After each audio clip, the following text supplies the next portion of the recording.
everyone, I have been out the front trying to put this bunting up that I bought at the petrol station. It's the worst bunting ever. It's just rubbish and it's so windy that I couldn't do it. I gave up, but I managed to put a little bit up there. You know how I love my bunting. We're celebrating a special episode for two reasons. One is, of course, it's the King Charles coronation tomorrow at 11 o'clock, and very excited. I'm excited.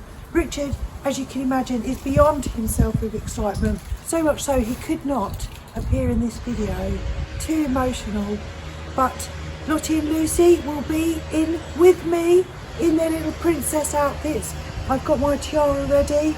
I will have a little glass of bubbly of some description to toast the king. He's marrying all the countries of which he is head of, and I think he's wonderful.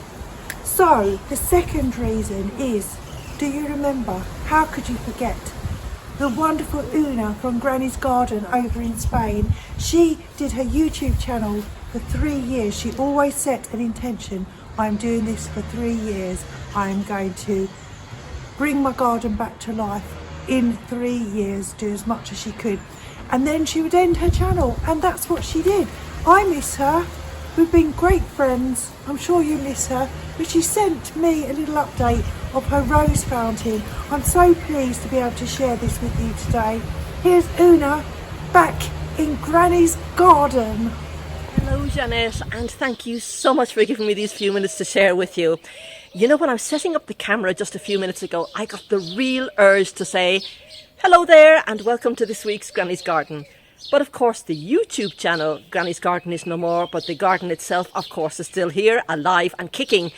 So I'd like to take this opportunity to give you a quick update on the rose fountain behind me. It's only in its second flowering season, so it's really doing quite well. And of course, as the years go by, it'll only get better and better with a little bit of careful tweaking and pruning. Just to give a quick recap, I wanted to give some vertical interest to a centre border. So I had a dead tree, and instead of chopping it down at the base, what I decided to do was chop the top off it, leaving the dead tree trunk in the middle. Then I got a wreath form, like these ones you make Christmas garlands out of and you hang on your door. Well, I just turned it up like that and nailed it to the top. And what I wanted to do was to get a rose with sufficiently long canes or whips to be able to spiral all the way up the tree trunk, come out the top and cascade all the way down, giving me the effect of this fountain or cascade that I was looking for. So the choice of rose for me was very, very important. So I chose a Lady Banks rose. Now they come in both yellow and white. I chose white because we're with the water theme, we're with the fountain theme, and white foam on the water, white it was. So it's Alba. Now, another aspect I had to take into consideration when choosing the type of rose I wanted to make this rose fountain was the fact that half of this rose cascades over the driveway where I pass every day, and the other half cascades over the lawn where I've got to mow it and also my grandchildren play. So I can't have a rose with these massive thorns like shark's teeth. I wanted something that's thornless. Thornless.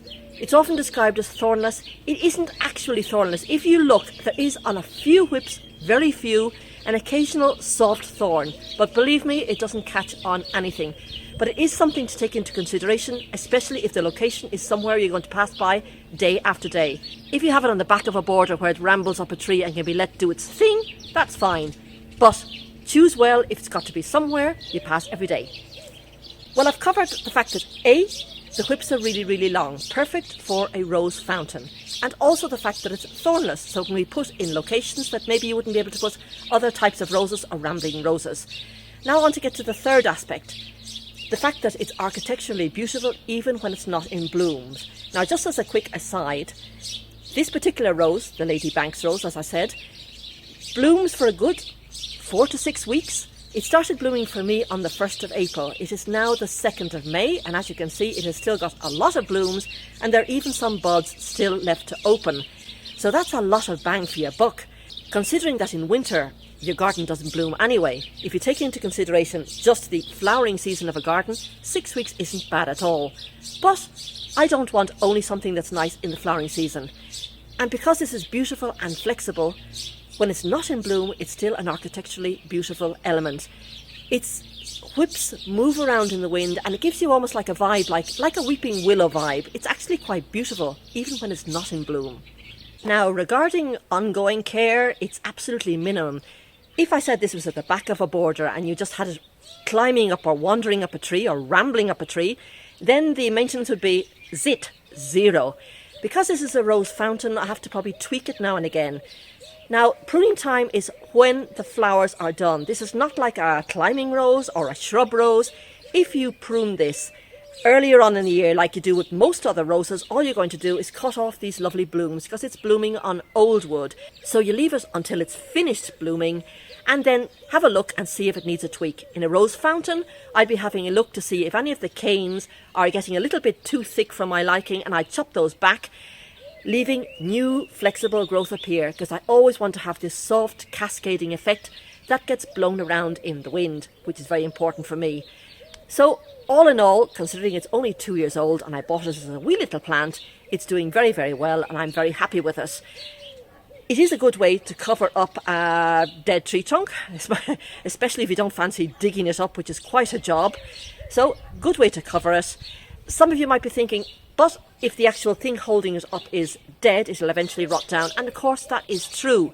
However, although I might be pruning some canes coming out the cascade part, I'm not going to be pruning any of the canes back here at the trunk, because these canes are going to get bigger and bigger. And eventually they become so strong that they become like a trunk in itself. So if something rots down in the middle, in maybe 10, 12 years, that's okay by me, because by that stage it'll be able to hold itself up by itself. That's the idea anyway, at least the theory behind what I'm thinking. Anyway, enough waffling from me. And Janet, thank you again for having me on your channel. Do say hello to Richard and of course your lovely little doggies. And I hope to see you again soon. Bye bye now.